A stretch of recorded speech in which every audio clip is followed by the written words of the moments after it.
Doctor Ambedkar தந்த அரசியல் சட்டத்தை தங்கள் இஷ்டத்துக்கு வளைத்துக் கொண்டிருக்கக்கூடிய நரேந்திர மோடி அரசு இந்த நாட்டுக்கு நீ பிரதம மந்திரி ஆட்சி முறை தேவையில்லை, ஜனாதிபதி ஆட்சி முறை வேண்டும் என்று ஒரு தீர்மானத்தை கொண்டு வந்து நிறைவேற்றுவதற்கு அவர் முனைவார் என்று என் மனதிற்குள் ஒரு எண்ணம் ஓடிக்கொண்டிருக்கிறது. அதேதான் அவர் சந்தோஷப்படுவார். மொத்த இந்தியாவையும் கட்டி ஆண்ட பிரிட்டிஷ்காரனை போல நரேந்திர மோடி இந்த நாட்டையே தன் காலடியிலே வைத்து நசிக்க விடலாம் என்று நினைத்துத்தான் இந்த இந்துத்துவ சக்திகளினுடைய ஏஜெண்டுகளாக கோடி கோடியாக டாலராக வாரி எரிகின்ற அதானியையும் அம்பானியையும் வலது பக்கமும் இடது பக்கமும் வைத்திருக்கிறார். இவர் முதலாக ஆஸ்திரேலியாவுக்கு விமானத்திலே போனார் நரேந்திர மோடி. உடன் சென்றது யார் தெரியுமா? இந்திய நாட்டு அதிகாரிகளே நான் சொல்லவில்லை. உடன் சென்றது அதானி.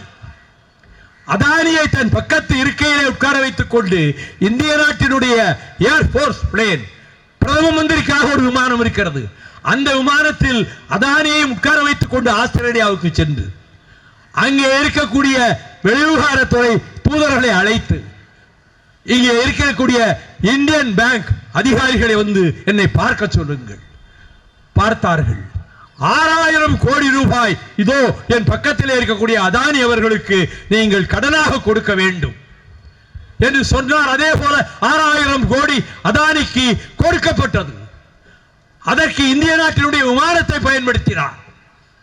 ஒரு சர்வாதிகாரியாக, ஒரு எதேச்சாதிகாரியாக மாறி இருப்பதன் விளைவுதான் அவர் பக்கத்திலே இருக்கக்கூடிய இலங்கையோடு நட்புறவு என்கிறார்.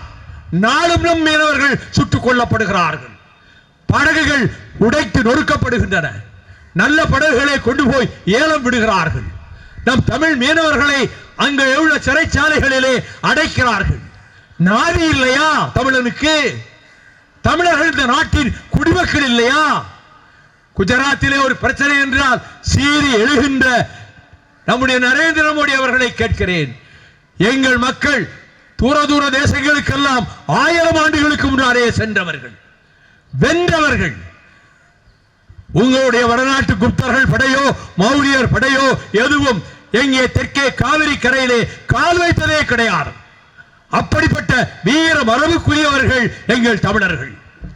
நீங்கள் இந்த காரியத்தை செய்ததற்கு மன்னிப்பே கிடையாது. இனி மீதம் 487 பேரை அடுத்து அனுப்புவதற்கு ஏற்பாடு நடக்கிறதா? 18,000 பேர் இருக்கிறார்களாம் இந்தியர்கள், ஓட்டு உரிமை இல்லாமல், குடியுரிமை இல்லாமல். முதலில் 483 பேரை அனுப்பி வைத்துவிட்டு அடுத்த 18,000 பேரையும் அனுப்ப திட்டமிட்டிருக்கிறார்களாம்.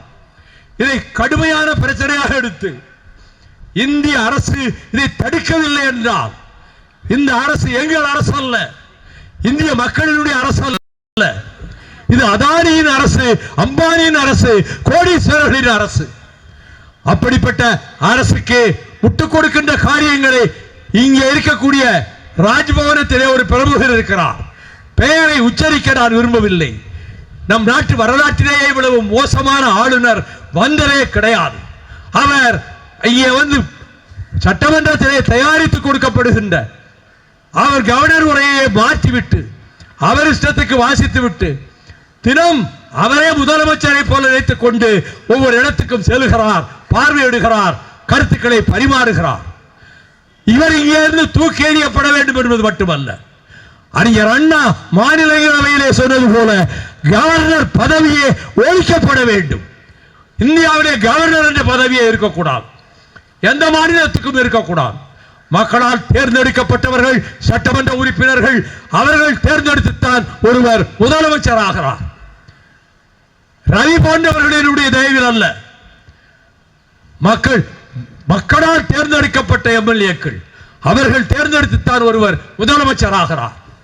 அவருடைய உரிமைகளை எல்லாம் பறித்துக் கொண்டு விடலாம் என்று நினைத்து மோடியினுடைய கைக்கூலியாக, நரேந்திர மோடி அரசாங்கத்தினுடைய எடுபிடி ஏஜெண்டாக ராஜ்பவனில் இருக்கக்கூடிய ஆர்.என். ரவி இந்த மாநிலத்திலிருந்து வெளியேற்றப்பட வேண்டும்.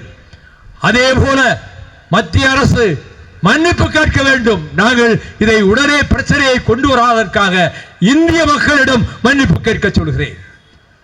இந்திய மக்களிடம் நீங்கள் மன்னிப்பு கேட்க வேண்டும்.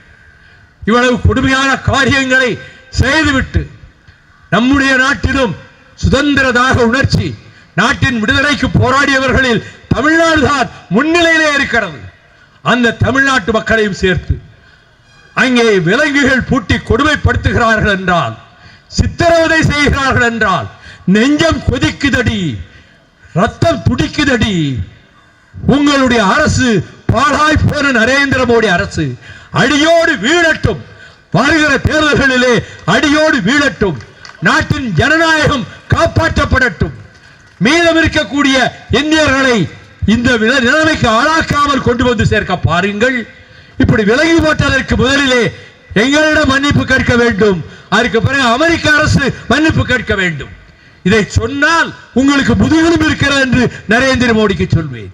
இல்லாவிட்டால் 45 இன்ச்சு அகலம் என் மார்பு என்று சொல்லுகிற இந்த மனிதருக்கு முதுகெலும்பே இல்லாமல் போய்விட்டது என்று நான் சொல்வேன்.